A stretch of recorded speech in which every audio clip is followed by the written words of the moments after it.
Welcome to the Celebrity Estates Wills of the Rich and Famous podcast. In this podcast, we break down high-profile celebrity estate planning cases for advisors and their clients. Most celebrity estate catastrophes are based on the same issues that everyday people face, just with the volume turned up. Our goal is to identify and extract the individual estate planning issues that lie at the heart of each story. We then discuss what advisors should expect and how to avoid common pitfalls. Hosted by wealthmanagement.com senior editor David Lenok.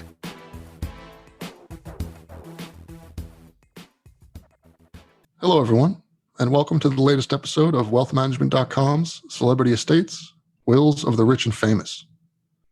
For anyone new to the podcast, in each installment, myself and a guest take on a different celebrity estate and attempt to extract some key lessons that planners can apply to their more traditional clients. The idea being that celebrity estate planning stories, although often ridiculous in their details, generally have at their cores very basic issues that can just as easily apply to non-famous or fabulously wealthy clients. We're once again joined this week by one of our favorite guests, Megan Gorman. Megan is the founder and managing partner of Chequers Financial Management, a female-owned, high-net-worth tax and financial planning firm in San Francisco, California. She's also a senior contributor at Forbes and writes on personal finance and income tax. She's frequently quoted across prominent financial media outlets, including the Wall Street Journal, the Washington Post, CNBC, U.S. News, and of course, wealthmanagement.com. Megan is currently serving on the board of trustees for the National Endowment for Financial Education. She's an adjunct professor of law at Golden Gate School of Law. It's great to have you back on, Megan. Thrilled to be here. And this is a pretty interesting and wild case, right? Yeah, I was surprised actually when you pitched this one to me. I didn't think it would be as crazy as it turned out to be, and then it actually turned into an issue of how to fit it all into one quick intro. Which maybe getting a little bit ahead of myself. Today's subjects are Hollywood heir Steve Bing and his children Damien Hurley and Kira Bonder. Damien is Bing's son with actress Elizabeth Hurley. Steve inherited hundreds of millions of dollars as an 18-year-old Stanford freshman from his grandfather, who was Manhattan real estate magnate Leo Bing. And he, unsurprisingly, immediately dropped out and spent the rest of his life spending that money. He financed films like Polar Express, gave generously to charity, and even lavishly supported his idol, rocker Jerry Lee Lewis, when he fell on hard times late in his life, actually, to the point that Lewis was driving around in a Rolls Royce despite being completely broke. Unfortunately, Steve also spent heavily on partying and drugs, and he struggled with depression and substance abuse until he tragically took his own life in June of 2020. Reportedly, at that time, he only had about $300,000 remaining to his name. In 1980, Steve's father, Dr. Peter Bing, had established a $600 million grandchildren trust. And notably, the trust stated that it would not benefit any person brought out of wedlock unless that person had lived for a substantial period of time as a regular member of the household. In March 2019, Peter went to court to cut Damien and his half-sister Kira Bonder out of the trust on the basis that they were born out of wedlock. Liz Hurley and Kira's mother, former professional tennis player Lisa Bonder, with help from Steve, fought the action and won, at least temporarily. But Peter appealed, and in July of this year, his move to disinherit the two children was successful. So now instead, the trust will be divided between the two children of Steve's sister Mary, whose kids were not born out of wedlock. As an interesting aside, this is actually the second time Kira has lost out on a huge inheritance, as for most of her life, her name was Kira Kerkorian, as she was believed to be the child of billionaire Kirk Kerkorian, the man credited with effectively creating the modern version of Las Vegas whole cloth. Eventually, the truth came to light, which is its own crazy story involving shady private investigators and DNA tests from stolen dental floss, which disqualified from her inheriting from most of Kerkorian's fortune, although she still did get about $8 million. So, Megan, there's a whole lot to talk about here, but the issue at the center of it all is trusts and what they can and can't do. So let's start there. When we use the term grandchildren trust, what exactly are we talking about? Yeah, I mean, to your point, there's a lot to unpack here, and we could probably spend about 3 hours and still not get through it. But really, I think when you think about a trust is a vehicle or vessel that allows you to pass assets to your descendants. And in this case, it was a trust set up to pass assets to Peter Bing's grandchildren.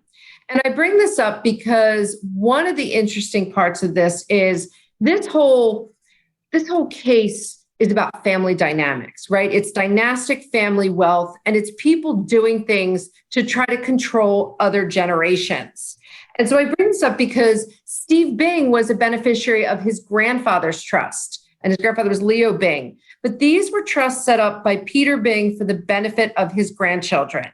And usually when you set up trusts, you have a choice whether you want them to be revocable or changeable or irrevocable. And if you are doing something for estate tax purposes, typically you're going down the path of an irrevocable trust. The benefits of doing an irrevocable trust range from setting guidelines on how you'd like the money to be used. How do you protect the inheritance from, creditors and potential former ex-spouses, or even using it to be goal-oriented, right? To help grandchildren, buy their first home or start a business. So there's a lot of value to using trusts, and in particular, irrevocable trusts. The challenge, David, as you and I know from reading this case and from dealing with this all the time, is while trusts might make sense, when you add family dynamics to it, chaos can ensue. And I think that's what we see here. Yeah, I think this is a really interesting example of sort of an older school of estate planning sort of crashing into why we have a sort of a newer school of estate planning emerging. Like the sort of these kind of trusts, you can call them incentive trusts, you can call them whatever you want, where they sort of have strings attached to eventually what the beneficiaries are going to get. It used to be like a very popular thing. And when in the world where an estate planning attorney was only representing his client as, the grantor, and that just to make him happy, then something like this seems great, right? Because the grantor gets to control like literally exactly what he wants. But right. The more modern view of estate planning, where we look at it more in a dynastic, as a family dynamic, like you said, as something that's going to have to continue functioning in this family. When you look at something like this, it doesn't hold up anymore, right? Because this is just going to cause trouble. It's inevitable almost. Yeah, I mean, and that's the challenge with family dynamics, right? And I think when we work with families today, we're really also trying to figure out what is the family language. And I would tell you the Bing family language is one of dysfunction and disinheritance, right? This is something that they seem to do to each other. You went through the broad strokes of the case, but Steve Bing, who was the father of Damien and Kira, had also disinherited them at different points in time in his will. So that's sort of their family dynamics. So I think the thing today for our listeners, I want to focus on three things. I want to talk about language. I want to talk about control. And I want to talk about something useful that we as practitioners can insert in our documents. And I hope that's okay with you, David. No, absolutely. Go right ahead. Yeah. So, I mean, I think the thing when I first read this case and I was trying to digest it, the thing that struck me is the use of language. And language is tricky. Language determines a lot about what will happen with an estate plan. And I think in this case, everything's centered on the definition of a term called grandchild. Now, that might seem obvious what a grandchild is, but Peter Bing had a very defined vision of who a grandchild would be. And it was clearly someone who was not born out of wedlock or had not lived with the parent. And so I think the thing is, what we have to remember is that when you are doing something like an irrevocable trust, where it is hard to change, you have to really think through all the language. And in this case, I think when he was doing this back in 1980, I don't think, based on the facts as we know, because we haven't actually seen the documents, I don't think he had a firm definition of grandchild in the documents based on what I've read here. And, some of this is subject to interpretation based on him as trustee in this situation. So the thing that we as practitioners have to remember is language is important. How we use it, who we include, this can all have an impact. And I think when we're working with clients, if we were working with Peter Bing, I think we would have to really specifically challenge him on this and say, look, you don't know what's going to happen over time. Do you want to be rigid on the language that you're choosing in your documents? Because ultimately, it can be incredibly hard to change that language as time goes by. Yeah, and even something that makes this case interesting and sort of unique in a weird way is that this is kind of the best case scenario for one of these screw ups to happen, right? In that the normally when estate planners get one of these language questions or what the definition of grandchildren is, the grantor is not alive. You're dealing with the trust. You're trying to guess from documents and from past behaviors and things they've said and snippets of conversations, and, parole evidence, if you will, that what they actually meant. Here, they're lucky enough that this happened while the grantor was alive and could just tell you what he meant. And still, it's this big of an issue. And that's a years-long legal fight. Even though he's the man who wrote it, he's sitting right there. He'll tell you exactly what he meant. But it doesn't work that way once you get into irrevocable trusts. Correct. And one of the lower courts that found for the children before it was overturned talked about in their case that there's really no ambiguity in the term grandchild, right? I mean, it's a very pretty distinct phrase and it has a very distinct meaning. But I think the thing is, I want to show Peter Bing some compassion here because at the end of the day, right, we're hearing most about this case from beneficiaries who have been disinherited. And so they're going to have the media sort of paint this a certain way. But when I put myself in Peter Bing's shoes, at the end of the day, it's his money. And it is up to him to determine how he wishes it to disperse. Even though we as the public might feel that it's cruel or unfair, it is his right to give away his money as he sees fit. And so I think one of the tools I often like to use in the current day is I love to use things like letters to trustees. Now, they're not legally binding, but what I enjoy about using a letter to trustee is I would have encouraged Peter Bing to try to explain his reasoning, right? To put it out there when he had the documents drafted of what he was thinking and why the trustee should really understand it. And I think it would have really helpful because we're sitting here today in 2021, 41 years after this trust was drafted, and a whole lifetime has occurred, right? So what he originally meant and felt and was directing back in 1980 might be very different from today. And that sort of brings me to my second point here, which is when we're working with clients, it's really important to talk to them about trade-offs. And what I mean by that is when you are going to get something, when you do a certain type of estate planning, typically that means you're going to give something up. Now, in most instances, if you do something that benefits you estate tax-wise, a lot of times you're giving up one or both of these things. One, greater flexibility for income tax. And two, what I think is almost more important is control here.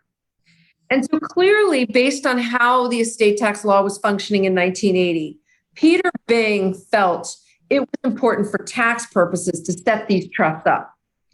But by doing that, he traded off the ability to control. And so I think as practitioners, it's really important to explain to clients that, look, once you set this in place, it's really hard to make changes. And thus you might lose control over what you wanted to have happen. And the thing is, these participants here have large sums of money. They've got deep legal teams. But to some degree, when Damien Hurley and Kira Bing were born, he could have just said, okay, I set the trust up. I really don't think they're my grandchildren, but I'm going to play it as it lays because I've given up control. Here, we have someone as a grantor who really wants to have his cake and eat it too. Yeah, I don't think that's sort of the natural give and take, right? The natural tension of this sort of estate planning where you're right, to get it out of an estate, you're likely going to have to give up control. But then when you want to explain that to your client and make sure that they understand what they're agreeing to do.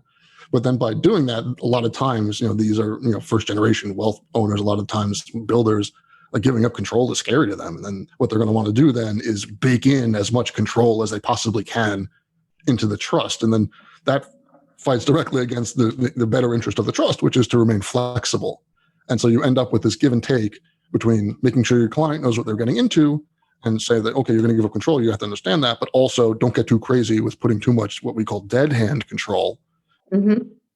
Trust now, sort of, you only get this money if you do X, Y, Z under, under a full moon, when you marry a Jewish person and go to college, and then you end up like a Brewster's Millions kind of situation. So this is, for advisors and for planners, this is an important job, really an important tightrope to walk in between understanding what you're, making your client understand what they're giving up, and also keeping them from overreacting to what they're giving up.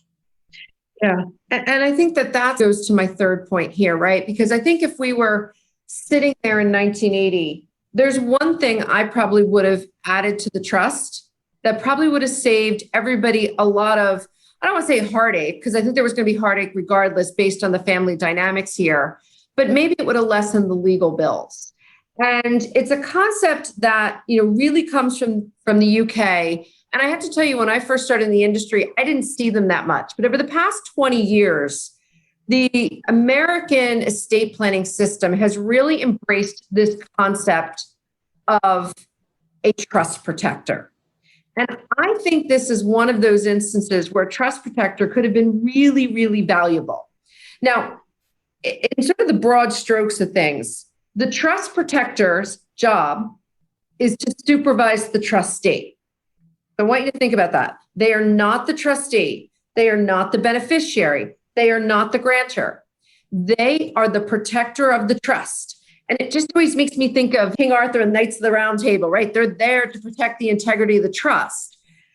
And this is important because they're basically standing on the outside of the trust. But there are times when they can use their power to help out. They can do that in approving changes in the language of a trust document, in terminating a trust, firing or removing a trustee, adjusting distributions based on the beneficiaries' lives, and even adding and removing beneficiaries. And language in the document is what gives the trust protector the authority. And I have to tell you, I've used trust protectors in the past to fix things on older documents when we're trying to get something done. And so I think a trust protector here could have solved a lot of these issues. They could have stepped in and helped with ambiguity in the word grandchild.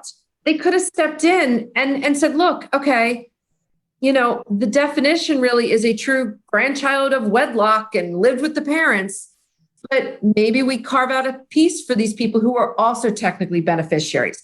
They could have gone in there and really sort of helped with nuance. And so I think for all of us who are practitioners and advisors, we really need to think about this role of trust protector as a more serious role than I think a lot of times we think about it. I mean, I'll tell you, in estate planning discussions, it's often quickly passed by, but they're very useful in complicated situations.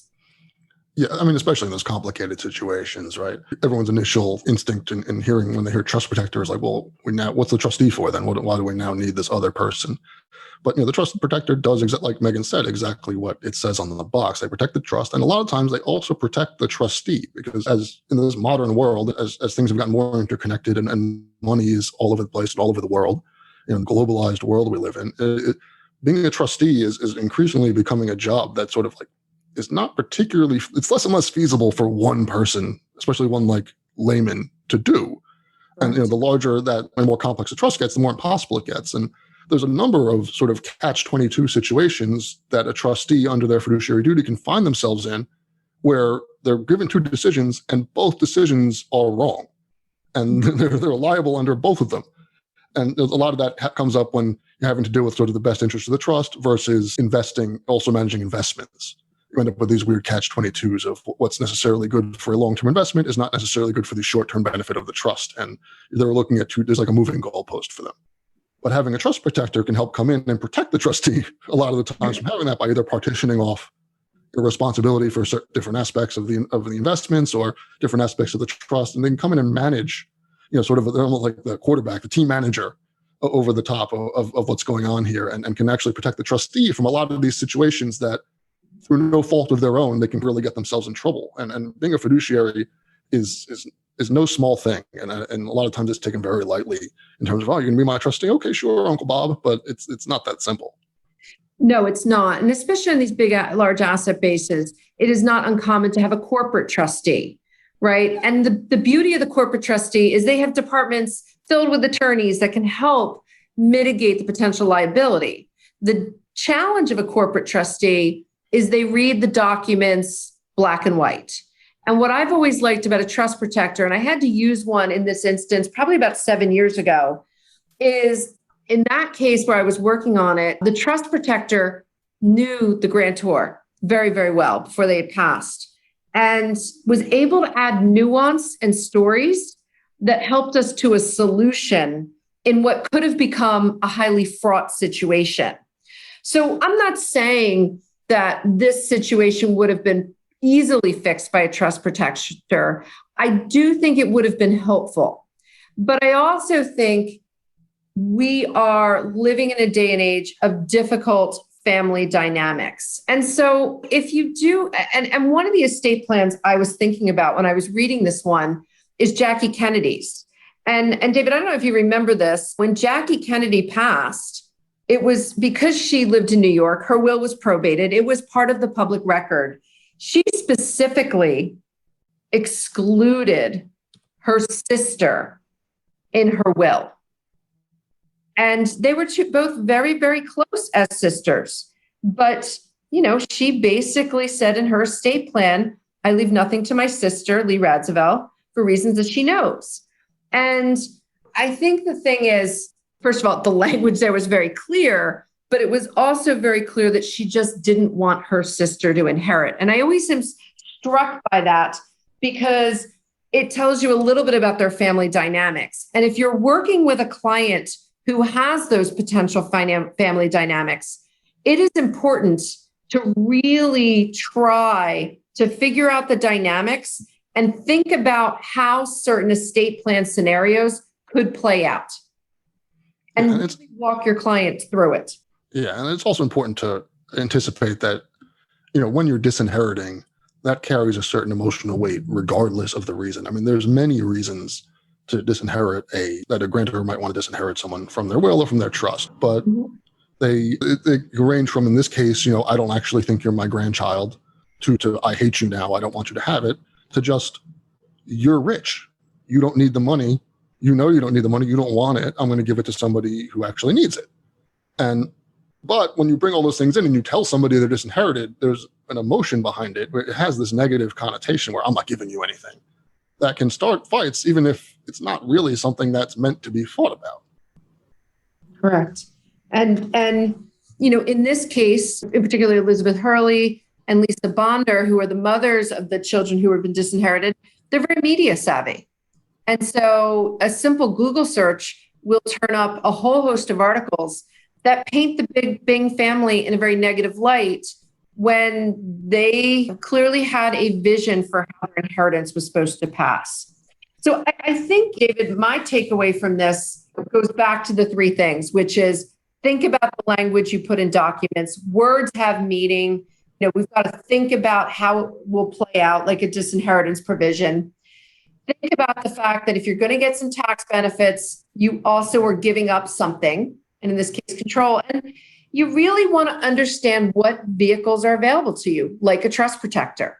And I think in looking at this case, that sort of is the big issues that are in front of us.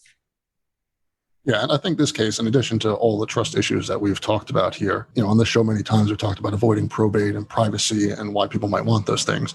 And I think this is kind of a perfect example of that. Because like you said, you've got these media savvy complaints coming out about the plain language of this trust. And it's very easy to sort of just look at a legal document that's written in, like you said, the black and white letters of it. And everyone in the world can all of a sudden have an opinion on it about what happened. And that may reflect correctly the family dynamic, or it may be completely incorrect in reflecting the family dynamic. But the point is that all of a sudden these things are out. And one of the great powers of trust generally is that if you weren't going to fight about it, they stay private. And this is kind of why you want to keep it private, because it's just so easy to get this very confused narrative and these very sort of twisted and turning sort of conflicting accounts. Exactly. And that's the trouble in these sort of situations. I think the thing is, it sounds, the one thing we didn't talk about here in this case is that there also seems to be in the family dynamics a little bit of favoritism taking place. And in some of the things that what Hurley said and Lisa Bonder said is they felt that that Peter Bing and his daughter Mary were really trying to strong arm everybody.